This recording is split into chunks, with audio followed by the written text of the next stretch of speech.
1400 سال پہلے جب اذان کی آواز آتی تھی نا تو حضرت علی اور سب صحابہ کانپ اٹھتے تھے اور ان کا رنگ سرخ ہو جاتا تھا۔ تو کسی نے پوچھا کیا ماجرا ہے؟ جب اذان ہوتی ہے تو آپ سب صحابہ کانپ اٹھتے ہیں۔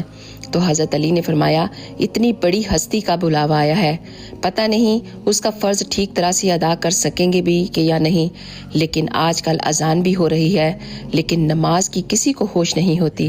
سب اپنے اپنے دنیاوی کاموں میں اتنے مصروف ہوتے ہیں کہ انہیں معلوم ہی نہیں ہوتا کہ انہیں کون آواز دے رہا ہے، کون یاد کر رہا ہے۔ یاد رکھیں اللہ کو ہماری نمازوں کی ضرورت نہیں ہے، وہ ہمیں ہمارے لیے ہی بلاتا ہے۔ آؤ نماز کی طرف، آؤ فلاح کی طرف۔ فلاح کیا ہے؟ تمہاری اور میری کامیابی ہی تو ہے۔ جب اللہ کو بھول کر اس دنیا کو پانے کی کوشش کرو گے نا تو یقین کرو کبھی نہیں پا سکو گے، اور جب اللہ کو پاؤ گے تو پھر یقین رکھنا کہ دنیا تمہارے قدموں میں ہوگی۔